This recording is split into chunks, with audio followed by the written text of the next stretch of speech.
반갑습니다. 수험생 여러분. 일반직 전환시험 사회 우리 첫 번째 본강으로 이제 만나 뵙게 됐고요. 어쨌든 간에 이제 내용에 들어가는 첫 번째 강의니까 바로 이제 책으로 들어가지 말고요. 간략하게만 좀 일반적인 어떤 소개라고 할 수 있을까요? 그런 부분을 조금 살펴보고 그리고 들어가겠습니다. 여러분들 이 표지만 목차만 보면 아시다시피 우리가 지금 제일 처음 공부하는 부분은 정치 파트가 될 것이고요.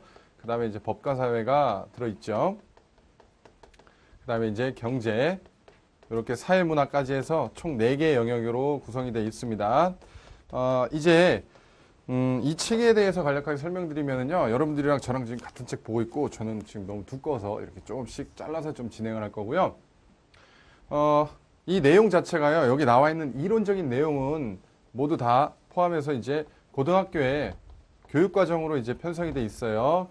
고교 교육과정상에 나오는 내용들로 편성이 되어 있기 때문에 여러분들이 지금 공부하는 입장에서는요. 이미 중학교, 고등학교를 거치면서 한 번씩 어느 정도는 들어봄직한 얘기들이 나올 것이고요. 그 다음에 물론 이 나와 있는 이 영역이요. 학문적인 기반은 정치학과, 법학과, 그 다음에 경제학과, 사회학개론 내지 문화인류학적인 어떤 학문적 기반을 갖고는 있지만 내용 자체는 고등학교에서 나오는 정도로 난이도로 구성이 되어 있다고 보시면 될 것 같아요. 그런데 이 책의 특징을 좀 설명드리냐면요. 이 내용 자체는 고교 교육과정상의 내용이라고 볼 수 있는데 플러스 문제 있죠. 문제가 이제 알파라고 여러분들이 생각해 주시면 좋을 것 같아요.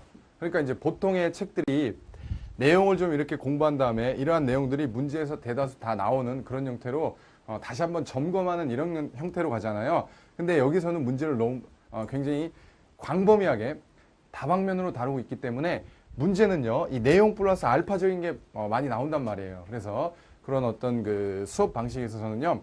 내용은 다 꼼꼼하게 짚고 가면서 문제에서도 마찬가지로 또 새로운 걸 설명하는 그런 형태가 있을 거라는 거 미리 말씀드립니다. 그래서 간혹 이제 보다 보면 이거 왜 내용에 나와 있지 않은 문제가 나오느냐라고 이제 질문하실 수가 있는데 그것은요. 많이 다루다 보니까 그런 거예요. 여러분들한테 더 많은 걸 알려드리기 위해서 문제가 그렇게 구성되어 있다는 거 먼저 말씀드립니다. 그래서 이 정도 이제 간략하게 좀 살펴보고요. 첫 번째는 정치부터 들어가는데 여러분들 책 보시면은 민주주의의 이념과 원리에서 민주주의의 의미가 나와요. 그래서 첫 번째 테마는요. 민주주의의 의미가 나오고 있어요. 여기서는요. 세계사적인 어떤 그런 시각이 좀 필요한데 제가 뭐 여기서 세계사 강의를 하겠다는 건 아니고요.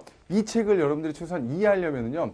제가 지금부터 말씀드리는 전반적인 내용에 대한 정리가 되어 있지 않으면 알 수가 없습니다. 그리고요, 이게 지금 제가 말씀드렸다시피 4개의 어떤 그 학문적 기반을 갖고 있기 때문에 이 정도 분량이 굉장히 축약식으로 들어가 있어요. 그렇다면 이걸 풀었으면 엄청난 분량이란 말이죠. 그런 엄청난 분량을 축약해 놓은 걸 기본적인 어떤 공부가 되어 있지 않은 상태에서 이걸 본다면요. 왜 같은 얘기가 또 나오지? 이때 나온 거 이때 나오고 다른 내용인가? 약간 혼란을 줄 수가 있어요. 그래서 제가 여기 나와 있는 민주주의 어원에 대한 부분부터 뒷부분에 나올 내용까지 일단 좀 정리를 해드리겠습니다.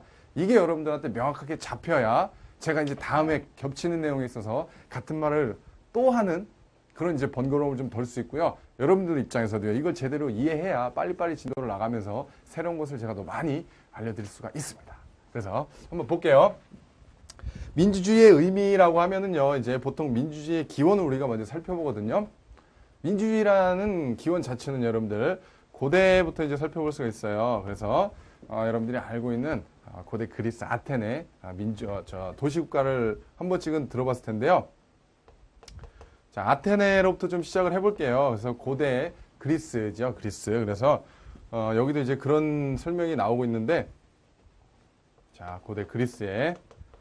그래서 고대에는 직접 민주정치가 행해졌다 이런 말을 할 겁니다. 그래서 직접 민주정치가 행해졌다. 그래서 이게 이제 민주주의의 어떤 어원으로 이렇게 본다. 이런 얘기가 좀 나와 있어요. 자, 이때에도 물론 어떤 한계가 있습니다. 특징이 있고 한계가 있어요. 그래서 여기서 특징과 한계를 좀 살펴봐야 되는데 일단은요. 직접 민주정치라는 것 자체가 다스리는 자와 다스림을 받는 자가 피치자는 동일하다는 이런 원리를 실현하는 거 아니겠어요. 그렇죠? 그렇기 때문에 이때 어떤 직접 민주주의 특징은요.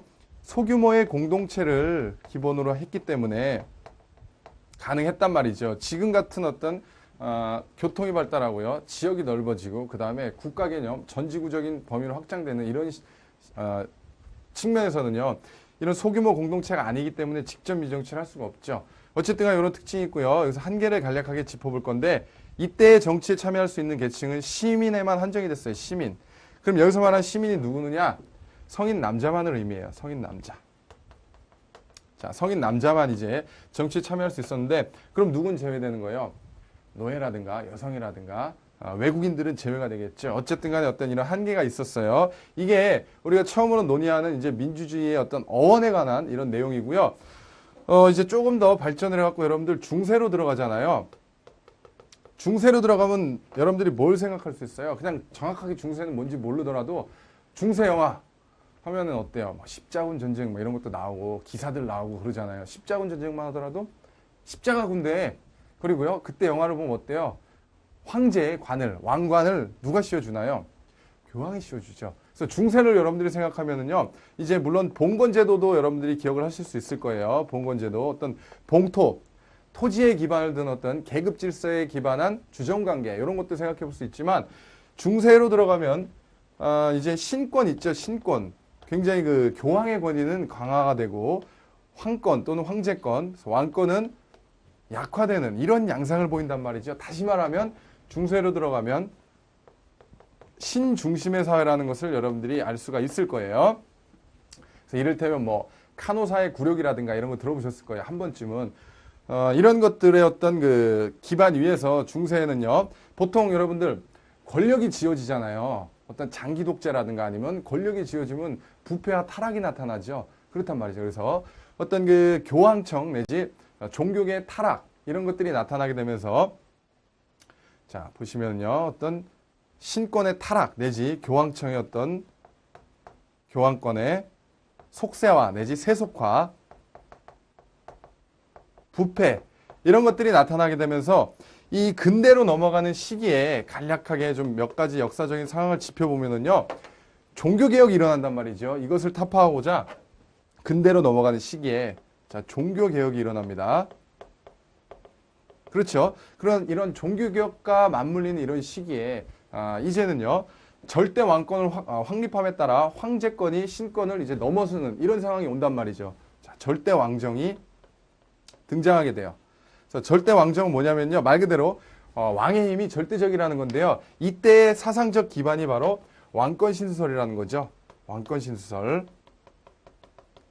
왕의 권한은 신으로부터 수여받았다. 그래서 왕은요. 신에게만 책임을 지고 다른 백성들한테는 책임을 지지 않아요. 마음대로 세금을 걷고 마음대로 법을 만들고 마음대로 법을 집행해도 누구 하나 뭐라고 할 수가 없는 그런 시기가 온단 말이죠. 자 보세요. 절대 왕정이 나타나고 종교적으로는 이제 종교개혁이 일어나면서 이제 14세기부터 여러분들 이탈리아를 15세기 이제 14세기에 걸쳐서 이탈리아에서 이제 지금 본 건 여러분들 종교적이고 그 다음에 정치적인 거잖아요. 문화적으로는 르네상스가 나타나게 됩니다. 르네상스. 다시 말하면 인간 중심의 고전문화 부흥운동으로 대표되는데 이런 어떤 중세에서 근대로 넘어가는 시기에 이러한 사건들을 거치면서 이 일련의 과정상에서 뭐가 나타나냐면요. 절대 왕정을 타파하고자 어때요? 국민의 자유를 쟁취하고 시민혁명이 일어나는 거죠. 그렇습니다. 그래서 여러분들 시민혁명은 보통 뭐 영국의 명예혁명이다, 미국의 독립혁명이다, 프랑스 대혁명이다 이 정도는 들어보셨을 건데 사실 정말 시민혁명이라고 물론 다 맞긴 맞는데 우리가 공부하는 범위에서 시민혁명이라고 할 수 있는 건 사실 이 프랑스 혁명이 가장 좀 밀접하다고 볼 수 있어요. 어쨌든 간 좀 다 알고 계세요. 그래서 이런 근대 사회는요. 정치적으로는 시민혁명을 계기로 경제적으로는 산업혁명을 계기로 이제 근대 사회가 정착이 된단 말이죠. 그래서 지금 제가 설명드리는 건 세계사적인 고찰이긴 하나 우리 책에 다 나온 내용이고요. 이걸 모르면은 내용을 정리할 수가 없어요. 그래서 조금 무슨 첫 시간부터 책 안 보고 이렇게 다 나가느냐 이렇게 물어볼 수 있는데요. 조금만 참고 기다려주시면 제가 왜 이 설명을 드리는지 알 겁니다. 그래서 여러분들 어떤 그 집중력에 한계가 있다는 걸 저도 알고 있거든요. 그래서 조금만 더 진행하고 이제 책 들어가면서 말씀을 드릴게요. 자, 어쨌든 간에 이 시민혁명은요. 대표적으로 이제 개인의 어떤 자유와 평등을 쟁취하고자 쉽게 말하면 이제 절대 왕정을 뒤집어 엎은 혁명이 뭐예요, 여러분들? 쿠데타하고는 또 다른 개념이잖아요. 밑에서부터 어떤 부조리와 그 다음에 타락 이런 게 이제 끌어올라갖고 밑에 하층부터 끌어올라서 뒤집어버리는 게 그 혁명 아니에요. 그렇죠? 절대 왕정을 타파한단 말이에요. 자유와 평등을 쟁취하고자. 그래요. 그러면서 이제 이때 대두된 게 뭐냐면은요. 어떤 정치 참여 주체들, 부르주아들. 그래서 정치 참여에 대한 어떤 그 주체적인 인식이 나타나더라 이거예요. 그런데 여기서도 한계가 있단 말이에요. 무슨 말이냐 하니 비록 혁명은 이뤄냈지만 참정권의 제한이 계속됐단 말이에요. 다시 말하면 참정권이라고 하면요. 대표적으로 선거, 투표를 여러분들이 생각하면 되겠죠. 누구나 다 선거 내지 투표 제도를 활용할 수 없었어요. 일부 돈이 있는 상공인 계층, 부르주아들만 선거에 참여할 수 있었단 말이죠. 다시 말하면 뭐예요? 보통 선거가 확립되지 못했어요. 그래서 한계는 참정권이 제한됐다는 거. 이게 어디로 이어지냐면요. 이제 노동자, 여성들도 선거에 참여할 수 있어야 되는 거 아니느냐라고 해서 선거권 확대 운동이 일어나게 되는데 그게 바로 차티스트 운동이에요. 그래서 이 한계는요. 이제 선거권 확대 운동인 차티스트 운동으로 이제 이렇게 이어지는 거고요. 산업혁명은 다 알고 있잖아요. 여러분들. 그래서 영국을 시작으로 이제 영국은 정치적으로도 안정을 빨리 일으켰기 때문에 심혁명도 빨리 일어났죠. 명예혁명, 피를 흘리지 않았잖아요. 얼마나 신사들이에요. 그죠? 그렇기 때문에 경제적으로도 빨리 혁명을 일으킬 수가 있었단 말이에요. 그래서 산업혁명 영국에서 처음 먼저 일어났는데요. 기본적으로 어떤 산업혁명에 여러분들이 이해할 수 있는 간략한 좀 내용을 설명드리면요. 면방직공업 있죠? 면직물과 방직물, 면방직공업. 그래서 뭐 실자고, 천 만들고 이런 거. 면직물에 대한 수요가 굉장히 증폭된단 말이죠. 면직물, 천, 뭐 옷 이런 것들. 그래서 산업혁명이 일어나기 전까지는 수공업이었을 거 아니에요. 사람이 손으로 짜고. 너무나 면직물 수요가 늘어나다 보니까 이걸 감당해내기 위해서 뭘 만들어요? 방직기와 방적기를 만들어냈죠. 그게 기계혁명이에요. 기계를 만든단 말이에요. 자, 그래서 기계를 발명하게 되고요. 이런 것들이 점차 발전해서 이제 보일러의 원리, 피스톤의 원리로 동력을 만들어내는 거죠. 그래요. 동력혁명이 일어나는 거예요. 궁극적으로는 이게 어디까지 발전하나요? 통신혁명까지 일어나죠. 전화기가 발명되고 그러면서 이게 이제 영국에서 시작됐지만 이제 다른 유럽 국가로 퍼져나간단 말이죠. 이걸 말하고자 하는 게 아니라 보세요. 어쨌든 경제적으로는 발전이 이루어졌지만 여기에서도 여러분들이 한계를 생각해 보셔야 되죠. 한계가 뭐겠어요? 돈 있는 사람은 공장을 만들어 갖고 많은 돈을 축적했겠죠. 부를. 그런데 여기에 딸려 있는 노동자들은 어떻겠어요? 지금처럼 어떤 노동조합이나 이런 게 잘 돼 있었겠어요? 아니면 노동법이 체계화되어 있겠어요? 안 돼 있었겠죠. 이때 이건 좀 여담이지만 평균 수명을 비교해 보면 이때 평균 수명이 굉장히 낮았다 이런 얘기가 있어요. 왜? 제대로 못 먹고 일만 하다 보니까. 그렇죠. 하도 어떤 학대라고 하기보다는요. 노동력에 대한 어떤 그 굉장히 고난의 노동 이런 것들. 그래서 다시 말하면 빈부격차가 이제 극심해지고요. 그 다음에 어떤 그 노동 문제 이런 것들 있잖아요, 여러분들. 노동의 어떤 열악한 조건 이런 것들. 그래서 이런 것들이 이제 사회적 문제로 대두되고요. 그러면서 나타난 게 뭐냐? 사회적 약자를 보호해야 되는 거 아니느냐라고 해서 어떤 사회권 보장이라든가 아니면 사회법을 제정해야 되는 거 아니겠느냐. 그래서 이런 형태로 나타난단 말이죠. 그래서 여기까지 좀 기억을 해주세요. 그래요. 하나만 더 추가할게요. 저도 사람인지라 머릿속에 이걸 다 정리하다 보니까 하나씩 빠뜨리는데요. 자, 여러분들 우리 중세시대에 절대 왕권을 뒷받침하던 사상이 왕권 신수설이라고 그랬잖아요. 이때 근대 시민혁명을 뒷받침해주던 사상은 뭐였어요? 이게 바로 여러분들이 알고 있는 루소, 홉스, 그 다음에요. 여러분들이 잘 알고 있는 사회계약설이죠. 그래서 이 사회계약설은요.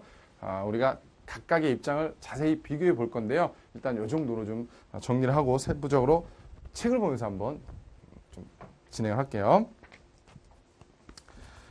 자, 요걸 다 이해했으면 책이 쉬워요, 이제. 민주주의의 이념과 원리가 나옵니다. 그래서 민주주의의 의미란 뭐냐? 그래서 민주주의란 말은요. 여기 민중을 나타내는 데모스, 영어로 데모스. 그 다음에 크라토스라고도 있고 크레이토스라고도 읽습니다. 그래서 크라토스. 다시 말하면 민주주의의 의미는 고대 그리스에서 나온 민중의 지배란 뜻이다. 이런 뜻이죠. 그래서 지금 여러분들 여기 보고 있는 거예요. 민주주의의 어원, 데모크라시라 그러잖아요. 그래서 데모스와 크라토스의 합성어로 민중의 지배다. 뭐 이런 얘기를 하고 있어요. 그래서 그 정도는 여기서 여러분들 민주주의 어원은 어려운 게 없을 것 같고요. 이제 아테네 민주정치가 나오고 있죠. 그래서 이 부분 볼 겁니다. 그래서 여러분들 아테네 민주정치에 대한 부분은요. 여기서 우리가 정리한 내용을 보는 거예요. 자, 한번 볼게요.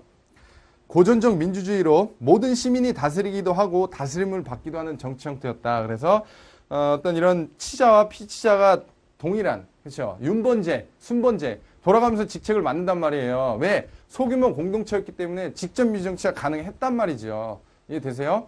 그래서 민회 이거 좀 기억을 해두세요. 자, 민회 정책결정기관, 평의회 집행기관, 재판소가 나오죠. 그래서 여러분들 그 다음 들어가면 뭐가 나오나요? 다음. 막 사람들 막 글 올리고 막 있잖아요. 왜 가끔 거기서 기자들이 채택해갖고 글도 올리고 막 유명해지기도 하고. 아고라 있죠, 아고라. 이제 여기서 아고라가 쉽게 말하면 큰 광장이거든요. 이 광장에서 어떤 민회가 열리기도 하고 교역이 이루어지기도 하고 재판이 이루어지기도 했거든요. 이 아테네에는요, 이 아고라가 있어서 여기서 다 모였어요. 그래요. 그리고 내용 좀 진행해 볼게요. 모든 시민이 민회에 참가하여 국사를 결정하였다. 그러니까 이제 직접 민정치는 누구나 다 정치에 참여하는 거잖아요. 우리나라 지금 직접 민정치인가요? 부분적으로 있죠. 그래요. 선거, 추첨 또는 윤번제, 그러니까 돌아가면서 하기도 했다 이거예요. 선거를 하기도 했고 추첨을 하기도 했지만 돌아가면서 했어요. 평의회, 재판소에 직접 참가하여 정책을 집행했다. 뭐 이런 얘기 나와 있죠. 그래서 아테네 직접 민주정치가 가능했던 이유를 좀 알아두세요. 뭐 별거 아닌데, 자, 소규모 공동체였어요. 지금 어때요? 지금은요, 반상회 하더라도 한 아파트에서 다 사람 모이기는 힘들잖아요. 다 바쁘고요, 그죠? 그 다음에 전문화돼 있고 직업이 전문화돼 있고 그 다음에 이게 활동 범위가 너무 넓어졌죠. 이때는 어때요? 아고라에서 모든 이제 도시국가 사람들을 소집하면 다 모일 수가 있었단 말이죠. 근데 지금 어때? 학교에서 하나의 어떤 학급 회의를 하더라도 몇 명 빠질 수도 있잖아요. 이게 불가능해요, 지금은. 그렇습니다. 그래서 소규모 공동체였기 때문에 직접 민정치가 가능했다 이거죠. 중요합니다. 아테네 민주정치의 한계. 여자와 노예, 외국인이 제외된 제한적인 민주주의였다. 그래서 여러분들 지금 이거 보고 있습니다. 한계는 시민만 정치에 참여할 수 있었어요. 시민은 성인 남자입니다. 그럼 성인 남자를 제외한 여자와 노예, 외국인이 제외됐다 이거죠. 그래서 다시 한번 이제 책 있는 내용을 정리하면 제한된 직접 민주정치였다. 제한된 직접 민주정치였다. 이렇게 정리를 하면 될 것 같아요. 그래서 이제 근데 민주주의로 들어가면서 이제 이 중세는 여기서 생략이 돼 있는데 이제 일로 넘어가는 건데 사이에 이러한 내용들이 조금씩 언급이 되니까 잘 따라와 주세요. 자, 봅니다. 시민혁명이 일어나더라 이런 얘기죠. 자, 고대 민주정치 이상은 문예부흥이나 종교개혁을 통해 그래서 여기 나와 있는 종교개혁이나 르네상스를 얘기합니다. 문예부흥운동은요. 자, 중세는 어때요? 자, 여러분들. 배경 지식을 좀 확장하는 의미에서 오늘만 이렇게 이 부분에 대한 언급을 할 거예요. 앞으로 이런 얘기 안 나옵니다. 이제 좀 제도적이고 현대 정치 나오니까 오늘만 좀 잘 기억을 해두세요. 자, 중세에는요, 어떤 그 예술이라든가 아니면 예술 대표적으로 뭐 문학도 있잖아요. 문학이라든가 아니면 건축을 보더라도 뭐 중심이에요? 신을 막 이렇게 찬양하는 듯한 막 어떤 태양이 막 이렇게 뜨고 막 어떤 형이상학적인 신중심이란 말이죠. 근데 르네상스 시대에는 이걸 이제 좀 비판이라고 하긴 좀 그렇지만 어떤 반성을 하게 되는 거예요. 왜 우리가 어떤 이런 형이상학적인 이런 문학을 추구해야 되느냐? 그렇잖아요. 인간 중심에 그래서 고전문화 부흥운동이 일어난단 말이에요. 인간 중심에 고전문화 부흥운동이 일어나요. 왜 근데 고전 부흥이라 그래요? 고대 그리스에서는요. 인간 중심이었단 말이에요.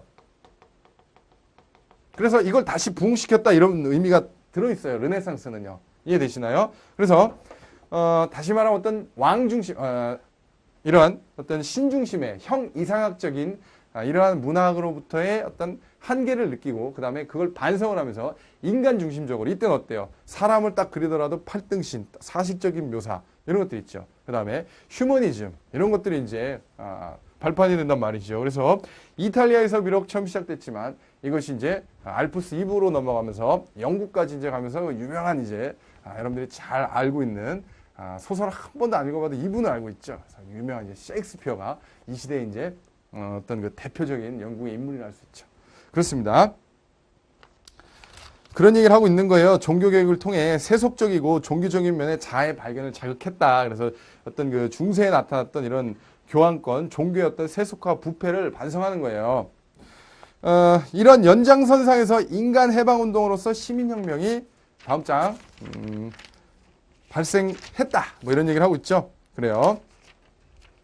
시민혁명의 배경 17, 18세기의 봉건제적 신분제도와 절대주의적 전제군주의 속박에서 벗어나기 위한다. 봉건제도를 타파하고 절대왕정 어디 갔니? 여기 있죠. 절대왕정을 이제 타파하고자 하는 이런 이제 차원에서 시민혁명이 진행되더라 이거죠. 그렇습니다. 그래서 근대 시민계급은요 마찬가지로 참정권은 제한되어 있었으나 자, 두 번째 줄 적극적으로 사회의 주도권을 장악할 만큼 주체로 등장하더라. 이게 좀 차이가 나요. 자, 이때는 어땠어요? 소규모의 공동체적인 생활에서 일어나는 쉽게 말하면 어떤 그 반상회적인 그런 개념인데 이때는 어때요? 이때 어떤 시민계급은요 물론 참정권의 제한은 있었으나 사회의 어떤 정치 생활에 있어서 주체로 등장하더라 이거죠. 이해되시나요? 반상회를 넘어서 이제 지역사회, 국가까지 이제 능동적으로 어떤 영향력을 행사하려는 그런 거였다 이거죠. 그렇습니다. 그래서 경제적으로는 자유방임을 어때요? 국가 개입하지 말아라. 사회적으로는 자유와 평등을 요구하게 되었다 이런 거죠. 자유와 평등. 그래서 지금 어떤 이런 자유방임 이런 것들에 따라 산업혁명과 맞물리면서 엄청난 경제발전은 이루지만 자유방임에 따른 폐단이 나타났죠. 그게 이제 미국에서 일어난 경제공황이란 말이죠. 그 부분 좀 논외로 합니다. 민주주의의 의미가 나오죠. 고대 민주정치와 좀 잘 비교를 해주셔야 되는데요. 이 차이점 제가 다 언급은 했지만 이때는 이제 공동체 이런 이제 형태에서 벗어나지 못했지만 이 시기에는요 사회 구조를 구성하는 실천 원리인 동시에 생활 양식이다. 그래서 사회계약설이 지금 간략하게 소개되고 있죠. 그래서 사회계약서는 로크와 루소와 홉스의 사회계약서를 비교해야 되는데 일단 지금은 이 세 분이 있다는 것만 좀 기억을 해두세요. 사회계약서는 뭐냐고요? 간략하게 설명드리면요. 이제 정부 있죠. 자연 상태에서는 국가가 없잖아요. 국가 내지 정부가. 근데 어떤 개인의 자유와 권리, 재산을 보호하기 위해서 국민과 내지 시민 내지 인민과 국가 간의 계약을 맺어서 정부를 구성했다. 뭐 이런 내용인데요. 이렇게 얘기하면 너무 얄팍하고 여기서 비교하면서 자세히 좀 설명드릴게요. 사회계약서를 여러분들 제대로 알고 있어야 됩니다. 그래요. 일단은요. 로크의 사회계약설이 지금 잠깐 소개가 되어 있는데 이 내용 좀 보고 넘어갑니다. 자, 자연 상태에서는 모든 사람이 생명, 자유, 재산에 대한 자연법상의 권리를 가진다. 이런 얘기를 하고 있고요. 그래서 흔히 우리가 여러분들 이제 잠깐 일로 갈까요? 여기 좀 지우고 이제 이거 필요 없으니까. 자, 이런 어떤 그 자연법상의 권리다. 이런 얘기를 하면은요. 천부인권이다 들어보셨죠? 여러분들 천부인권을 생각해 주시면 될 것 같아요. 이 자연법상의 권리는요. 실정법상의 권리하고 대비가 됩니다. 실정법상의 권리. 무슨 말이냐면요. 이건 이제 법과사회에서도 좀 여러분들이 다루게 되겠지만 실정법상의 권리는 형식화된 어떤 문서라든가 어떤 규범이 있어야만 그 사람의 권리가 인정되는 거고요. 자연법상의 권리는 뭐예요? 인간으로 태어난 이상 기본적으로 누려야 할 인권이 보장된다 이거죠. 그런 겁니다. 그래서 어떤 그 재산, 자유 이런 것들 있잖아요. 생명 이런 것들. 그렇습니다. 그래서 자유법상의 권리를 가진다. 사회계약, 자연 상태에서는 권리의 보장이 불확실하므로 계약에 의해 정부를 구성한다 이거죠. 중세까지는 국가 구성의 기원을 물어보면 뭐라 그랬어요? 왕권 신수설이다. 신에 의해 만들어졌다. 이러죠. 근데 지금 그럼 먹히나요? 안 먹히잖아요. 그러니까 이제 근대로 가면서 이런 어떤 이론의 발전을 이렇게 이제 생긴 거고요. 국가의 기원이 여러분들 많아요. 가족설, 가족의 어떤 가부장제가 발전해서 국가가 됐다. 정복설, 그죠? 실력설 같은 말. 정복전쟁을 통해 국가가 만들어졌다. 그런 것들 있잖아요. 그렇죠? 신의설, 국가는 신이 만들었다. 말도 안 되는 얘기죠. 그건 어떤, 글쎄요, 뭐 신학에서도 그렇게 말하는지 모르겠는데 어쨌든 간에 이런 어떤 국가의 기원에 관한 많은 학설들이 있는데 그 중에 가장 받아들여지는 게 바로 이 사회계약설이에요. 계약설이라고도 표현하고요.